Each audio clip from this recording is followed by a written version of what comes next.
কিস্তির লোনটা তুলে আমি ভ্যান চালাই। গত 10 দিন হচ্ছে আমার ভ্যান কেনা, আমার ভ্যানটা আমি চুরি করে নিয়ে গেল। কুষ্টিয়ার মিরপুর উপজেলার ছাতিয়ান ইউনিয়নের আটি গ্রামের রুবেল বেসরকারি ঋণদাতা প্রতিষ্ঠান থেকে 70,000 টাকা ঋণে কেনা উপার্জনের একমাত্র সম্বল ভ্যানটি চুরি হওয়ার পর পরিবার নিয়ে দিশেহারা হয়ে পড়ে। একদিকে ঋণের বোঝা, অন্যদিকে উপার্জনের একমাত্র সম্বল ভ্যানটি হারিয়ে অনিশ্চয়তার সাগরে হাবুডুবু খেতে থাকে সে।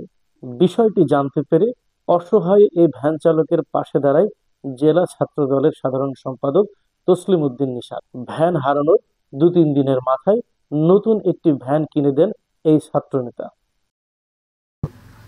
আমি খুব গরিব মানুষ, আমার নাম রুবেল। জি, আমি একটা ভ্যান চালক, ভ্যান চালাই। ভ্যানটা চুরি হয়ে গেছে আজ 2-3 দিন হচ্ছে, 3 দিন আগে রাত্রে। আমি ভ্যানটা কিনতে পারছিনি, কিস্তি লোনটা তুলে আমি ভ্যান চালাই। গত 10 দিন হচ্ছে আমার ভ্যান কেনা, আমার ভ্যানটা আমি চুরি করে নিয়ে গেল। আপনারা যদি কিছু সাহায্য করেন, একটু সহযোগিতা করেন, আমি আমার ভ্যান কিনতে পারি। আর আপনারা যদি সাহায্য না করেন, আমার ভিক্ষা ছাড়া আর উপায় নাই। 8ই অক্টোবর ঋণের টাকায় কেনা ভ্যান হারিয়ে পরিবার নিয়ে বিপাকে পড়া অসহায় ভ্যান চালককে ডেকে এনে একটি নতুন ভ্যান কিনে দিয়ে অনন্য দৃষ্টান্ত স্থাপন করলেন মিরপুর উপজেলার ছেলে তসলিম উদ্দিন নিশাত। ভ্যান চুরি যাওয়ার 3 দিন পর নিশাতের কাছ থেকে নতুন ভ্যান পেয়ে রুবেলের চোখে এখন আনন্দের অশ্রু। এখন আমার খুব খুশি লাগছে, তার কারণ ভ্যানটা হারাই যাই, আমি চাউল টাউল কিছুই কিনতে পারি নাই। আর এখন ভ্যানটা পাই, আমার খুব ভালো লাগছে আর কি।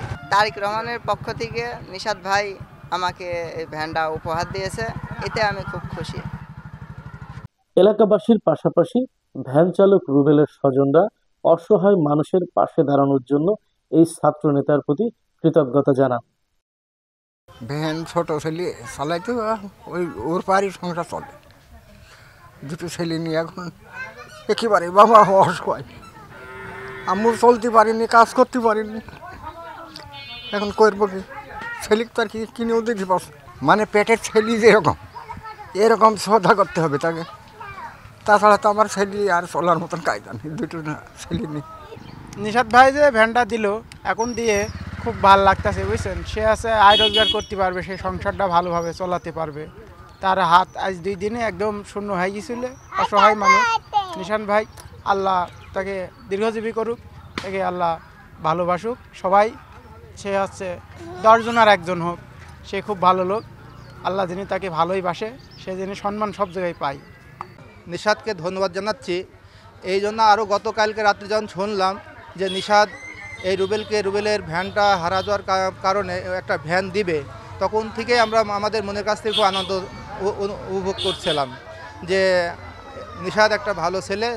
আর যেই ছেলেটার ভ্যানটা দিচ্ছে, এই ছেলেটা নিতান্ত খুবই ভালো ছেলে, যদিও গরিব, কিন্তু মন মানুষটা খুবই ভালো। আজকে নিশাদ যেই কাজটা করলো, এটা একটা আমাদের গ্রামের জন্য একটা স্মৃতি হয়ে থাকবে নিশাদের জন্য। সংসার চালানোর একমাত্র অবলম্বন ভ্যানটি হারিয়ে রুবেল যখন পাগল প্রায়, তখন বিষয়টি জানতে পেরে তার সাথে দেখা করে ছাত্র দলের এই নেতা। ভ্যানটি না পাওয়ায় এই ভ্যান চালককে একটি নতুন ভ্যান কিনে দেওয়ার প্রতিশ্রুতি দেন তিনি। সেই প্রেক্ষিতে এই সহযোগিতা। কুষ্টিয়া জেলা ছাত্র দলের নেতা নিশাত জানান, রুবেলের সংসারের একমাত্র উপার্জনের মাধ্যম ভ্যানটি হারিয়ে দিশেহারা হয়ে পড়ে সে। আমরা আমাদের সাধ্যমতো রুবেলকে একটা ভ্যান কিনে দেওয়ার চেষ্টা করেছি। আবার নতুন করে ঘুরে দাঁড়াবে রুবেলের ভাগ্যের চাকা। এমন প্রান্তিক দরিদ্র হাজারো রুবেলের মাঝে আমরা থাকার চেষ্টা করছি। আমি জানতে পারি যে গত 3 দিন আগে আমাদের মিরপুর উপজেলাধীন সাতিয়ান ইউনিয়নের আটিগ্রাম এই গ্রামের একটি ছেলে রুবেল, খুবই সৎ ছেলে, সে কিস্তি তুলে তার একটি ভ্যান কিনেছিল। সেই ভ্যানটি তার হারিয়ে গিয়েছে, চুরি হয়েছে নিজ বসত বাড়ি থেকে। এবং এটি জানার পর থেকে আমি আসলে ভাবতেছিলাম যে এটা কিছু একটা করা যায় কিনা, যেহেতু ছেলেটি খুব সৎ এবং ছেলেটি খুব অসহায়। তারই ধারাবাহিকতায় আমাদের বিএনপির ভারপ্রাপ্ত চেয়ারম্যান জনাব তারেক রহমান সাহেবের রাজনৈতিক দিক নির্দেশনা অনুযায়ী তারুণ্যের অহংকার জনাব তারেক রহমান সাহেব, আমাদের ছাত্রদলের সাংগঠনিক অভিভাবক, তিনি সারা বাংলাদেশে বিএনপি নেতা কর্মীদের যে মেসেজ দিচ্ছে, যে নির্দেশনা দিচ্ছে জনসাধারণের পাশে থেকে রাজনীতি করার জন্য, তারই ধারাবাহিকতায় আমি আমার ভেতর থেকে এটা আমি উপলব্ধি করেছি যে আমরা জনসাধারণের বিপদে আপদে থাকবো। তারই ধারাবাহিকতায় আমি নিজে থেকে উদ্যোগ নিয়ে রুবেলকে একটি ভ্যান উপহার দিয়েছি। আসলে আমরাও ছাত্রদল করি, আমরাও ছাত্র মানুষ, আমাদেরও ঠিকভাবে আমাদেরও অতটা সামর্থ্য নেই যে আমরা সব কিছু করে দেব। তারপরও আমরা আমাদের বাবা মায়ের কাছ থেকে, তাদের কাছ থেকে সাহায্য নিয়ে যেইটুকু পেরেছি অসহায় মানুষের পাশে থাকার জন্যই আজকের আমার এই উদ্যোগটি।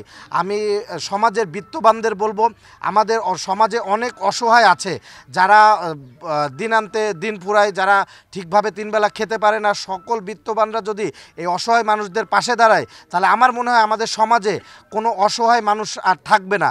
এবং আমি মিরপুর উপজেলা আইন শৃঙ্খলা বাহিনী এবং প্রশাসনকে অনুরোধ জানাবো যে মিরপুর উপজেলায় যেভাবে চুরি, ছিনতাই, ডাকাতি বেড়েছে, এই বিষয়ে যেন তারা কার্যকরী ভূমিকা নেয়, এই বিষয়ে যেন তারা সুন্দরভাবে স্টেপ নিয়ে এই চোরগুলোকে, ছিনতাইকারীগুলোকে ধরার জন্য আপ্রাণ চেষ্টা করে।